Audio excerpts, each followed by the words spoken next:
ano na po yun at nagiba din po yun Ng noong bagyo? naandong ang ano pa kasama ko pa dyan nung nanay ko. Okay. Buhay pa po si nanay niyo po? Hindi na po, patay na po. Namatay po ng 2013. Kayo po ba may asawa kayo, Nanay Wala Alma? po. Wala po. Bakit di po kayo nag-asawa? Ay, Ha? mahirap po mag-ano. Wala po, single lang. Ano, pasintabi lang po ano? Ba't hindi niyo po ano naisipan magpamilya? Ay, ayoko. Bakit po? Ano po, magulo. Kasi sa panahon ngayon, wala kang ano, baka mapatay mo pa.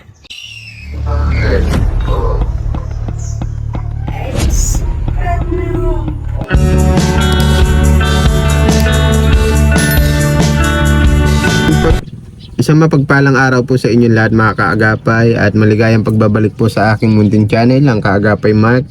Bali ngayong araw kasama natin si Gian. Ayan, isa na sa loob si Gian.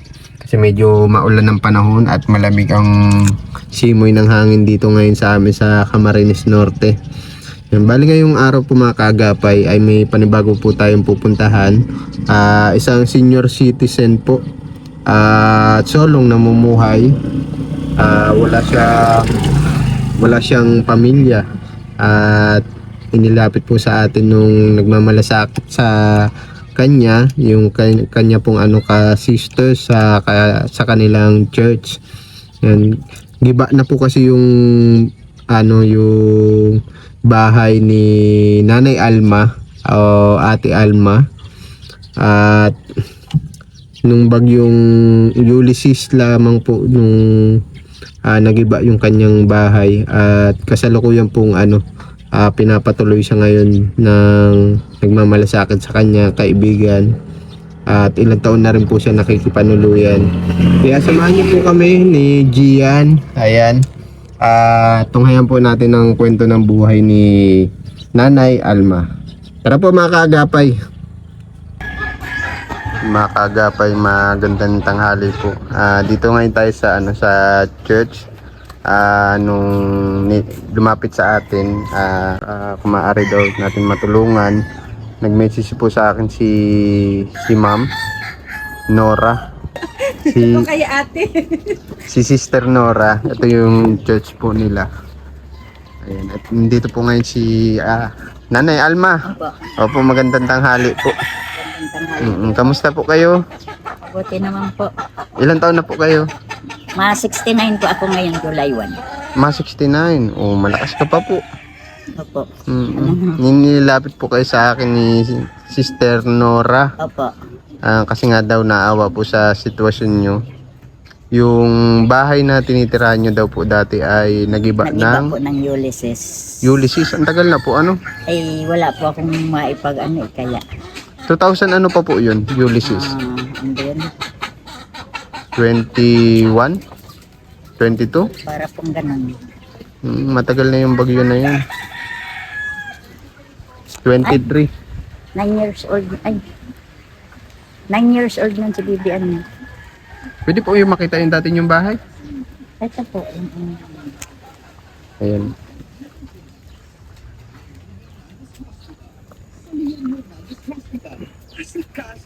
Ito po yung dati kong bahay. Okay. Maliit-liit lang po siya, ano? Maliit lang po. Mm-mm. Lang po yan doon. Pati yung kusina. Parang kwadrado lang siya. Ilan taon na po kayo naninirahan dito? Nag-uwi po ako dito ng 2005. 2005. Opo. Tapos, nakatira kayo dito may git Ano na po? 15 years. Una ko pong pabahay dito. Ay, dyan po. Opo. Tapos na na po yun. At nagiba din po yun. Ng bagyo. Naandong ang pa kasama ko pa dyan nung nanay ko. Okay. Buhay pa po si nanay niyo po? Hindi na po. Patay na po. Namatay po ng 2013. Kayo po ba may asawa kayo, Nanay Wala Alma? po. Wala po. Bakit di po kayo nag-asawa? Ay, Ha? mahirap po mag-ano. Wala po. Single lang. Tapos ito na po yung ano ko.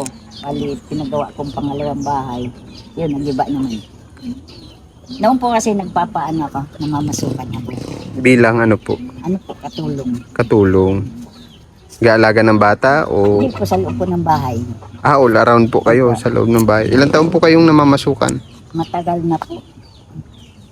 Mula pa ng ano, nag-start ako mamasukan ay ano ako, edad ko ay 14. Oh, matagal na. 14 ako ng ano. Mm. Tapos, yun. Ngayon, ano na lang po ako, naglalabada. Magkano po ang kinikita niyo sa paglalabada po? Ano po, tuwing Biyernes ng hapon, inibigyan ako ng 600. Tuwing Biyernes yun. Mm. Hmm. Ano yun, maghapon ka po naglalaban nun? Opo. Kasi po sa loob ng isang linggo, 2 beses po nalaba. Lunes at Biyernes. Paano po yan, Nanay Alma? Saan po kayo nakikipanuluyan po ngayon yan? Ay, dyan po sa ano ko. Kaibigan pong yung anak ng yan. Kakilala. Pinagmalasakitan po kayo. Yun, alang tagal na rin. Mahigit 2023, Ulysses. Opo. 3 taon na kayong nakikipanuluyan.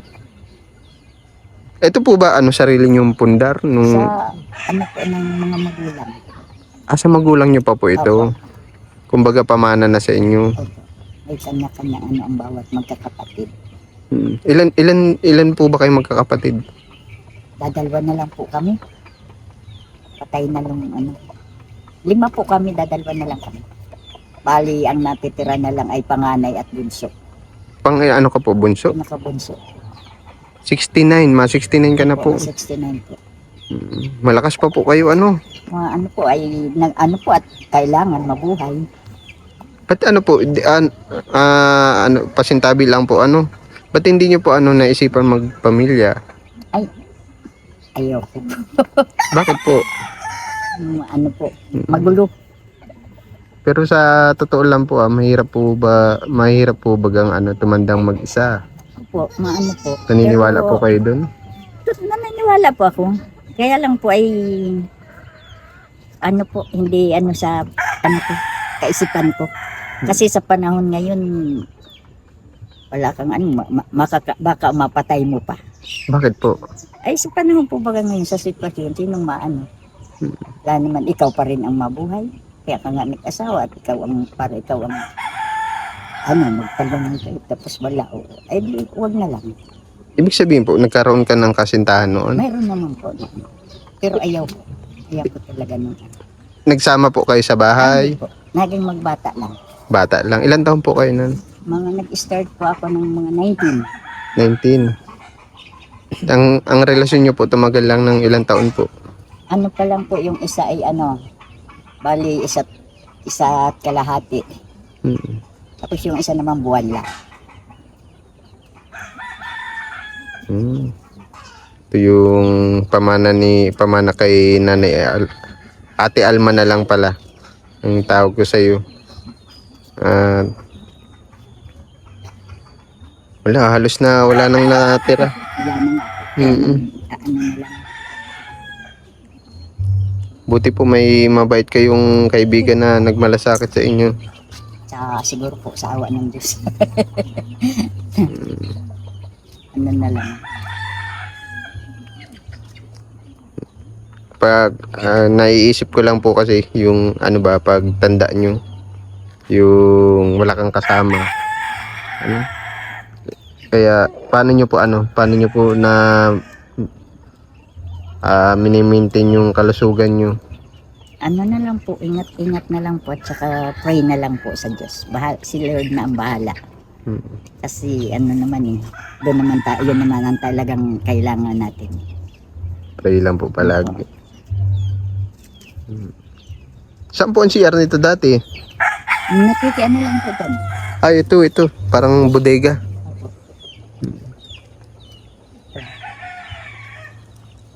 Asan po yung mga gamit nyo? Nandun din po sa... Andun po sa labas ng balkonahe. Okay. Sa balkonahe ka po natutulog? Ay, hindi naman po. Doon po sa kwarto. Binigyan ka po ng espasyo. Nakagapay. Ito sitwasyon ni Nanay Alma, Ate Alma. Hindi naman yun po maikakaila. May napansin kasi ako kay Nanay Alma. Kayo po ba ay miyembro ng LGBT? Dati po, Ibig sabihin po yung mga nakarelasyon nyo dati, mga babae po. mga parang ano lang po. Pero may nakasama ko, 20 years. 20 years? Ang tagal. Opo. Ano pong nangyari sa relasyon nyo po? Ay, ano po, nagka-anuhan ng lakad. Nasa Maynila po kasi ako lagi. Namamasukan ako. Okay. Doon po kayo mismo nagkakilala. Dito po sa Barangay 5. Dati po kasi akong sa Barangay 5. Ang tagal po ng relasyon nyo. Wag nyo po sana masamain. Ano pong naging dahilan sa loob ng 20 years? Biglang naglaho yung relasyon nyo. Siguro po dun, hindi sa akin, sa kanya. Kasi ano siya, naghanap siyang siyempre kailangan po niya yung Ako naman nasa pasweldohan naman. Kumbaga sumakabilang bakod, makabilang bahay. Ilang taon po kayo noon nung naghiwalay kayo? Ako ay ilan ba ako nun? Basta kami ay 98. 1998. Opo. Nung nagkahiwalay po kayo. Ang tagal niyo po nagsama, 1978 hanggang 1998. Ilang taon, mas bata po ba sa inyo? Ano po siya sa akin? Mas matanda 20 po? ako, 25 siya. Nasa na siya ngayon? 74. Opo. Nandito pa rin siya sa lugar na ito? Ang balita ko po nasa Labo. Andun na po yung may pamilya po. Di ko lang po alam kung ano. Tagal na po kasi kami hindi nagkikita. Mula pa ng ng 98. Ang tagal na. Anong taon na ngayon? 28 years. Mahigit na. Lampas na po. Na rin. Kinakasama ka po pala dati na babae din. Opo. Bilang respeto sa LGBTQ. Tama po ba ako? Paano niyo po siya nakilala? O paano po kayo nagkaibigan po noon? Pwede po ba malaman? Kapitbahay po. Sino po naligaw? Wala po, parang nagkaanohan na lang. Nagkasagian po. Kasi po lagi may kakwentuhan, syempre. Tapos kasama-sama sa yung mga sayawan. Mga ganon. Kasi uso pa po ba ganon ang mga Para po kayong para kayo mag best friend, best parang friend, ganon po. parang ganon. Hanggang sa nagkapalagayan po kayo ng loob. Opo. Magkapit-bahay lang po kasi ang bahay namin sa Pandan. Ano po yun, nung nagkahiwalay kayo, may paalam pa bang naganap o kusa na lang? Ay, noon po, syempre nalaman ko ng ganon. Naalim po? Yun, may na siya. May kasama, may nakipagrelasyon po kasi siya. Noon may ko tumboy din, tapos yung lalaki. Tapos ang akin naman noon, nung umuwi ako, sabi ko noon, ang nasa isip ko po noon, sabi ko, Lord, gabayan niyo po ako. Nasa Maynila ka po nung oras na yun? Halimbawa, kunin ko po yung lahat ng mga gamit ko, ay wag niya akong pahintulot na sabi makayanan ko. Para kung sa maayos po bagang okay, naunawaan ko na po. Kaya po pala yung binabanggit nyo kanina na baka makapatay kayo. Hindi naman po siguro. Sa galit, sa bugso ng damdamin. May mga tao po talagang ganun. Minsan nawawala. Pero po kasi pagdating ko po doon, dinatnan ko nga silang dalawa. Kasama po sa mismo. Oo po, yung tumboy. Dinatan ko, tapos sabi ko, buksan mo ang pinto, tapos yung pagkabukas po, kinuha ko yung mga gamit ko. Wala nang sakitan na naganap. Po, hindi po ako kasi ayaw ko naman kung Tama po. nakasakit ako ng kaya sabi ko, sige bahala na. Kasalanan pa po sa Diyos. Okay. Ay, yun naman po siguro ang sa akin eh.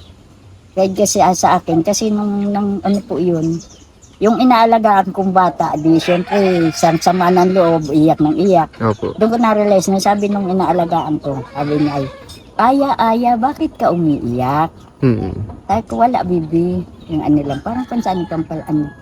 Yun, nakaano na din ako ng pag-iisip na talagang ano na. Siguro kaloob ng Lord na Hindi talaga. Masaksihan mo yung naganap na panloloko po sa inyo. ano po. Mismo sa naaktuhan nyo po talaga. Naandun po sa loob ng bahay sila. Doon sa inuupahan namin. Ano. Kaya hindi ka na po Ay, hindi. nakipag-rel. Pero mo, sa loob ng 20 years, ano po? Sobrang minahal nyo talaga. Siguro Dito po nagsama kayo dito sa Maynila po 'yon. sa ano lang po, Pandan. Okay.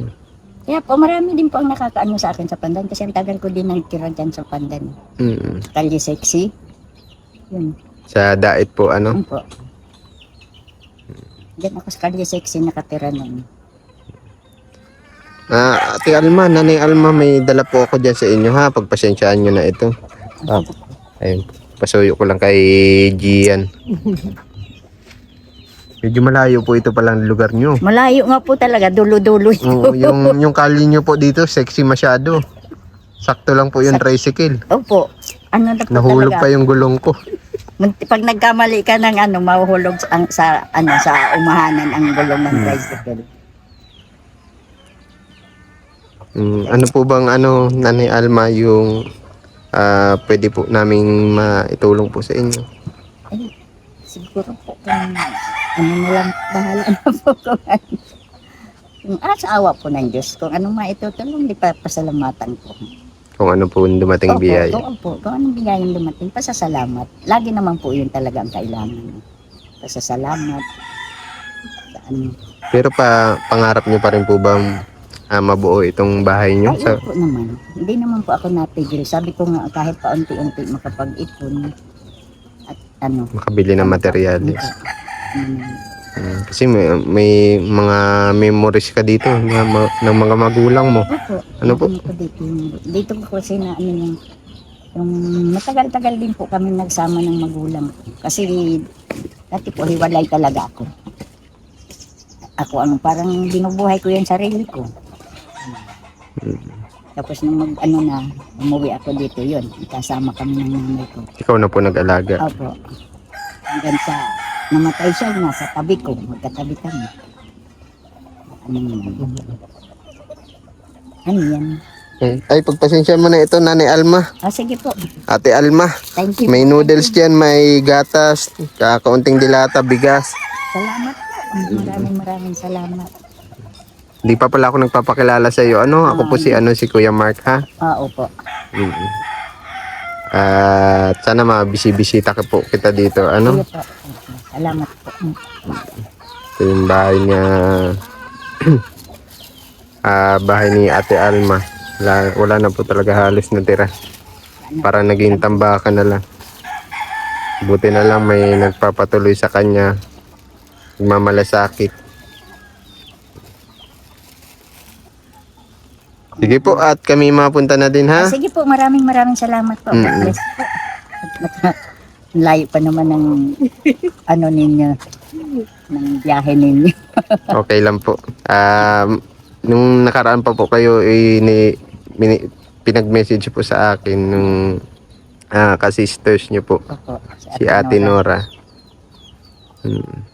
Ingat po kayo palagi ha, Ate Alma, Nanay Alma. At panambayad na kayo ng Panginoon. Bigyan pa kayo ng malakas sa pangangatawan. At lalo, mag-isa na lang kayo sa buhay. Salamat po. God bless po sa inyo. Ito po yung mga gamit ni Ate Alma. Dito po sa labas. Ito po yung church nyo, Opo. Dito sila titipon-tipon para sa kanilang misa. Una na po kami, Ate Alma, po. Nanay Alma. God bless po. God bless din po.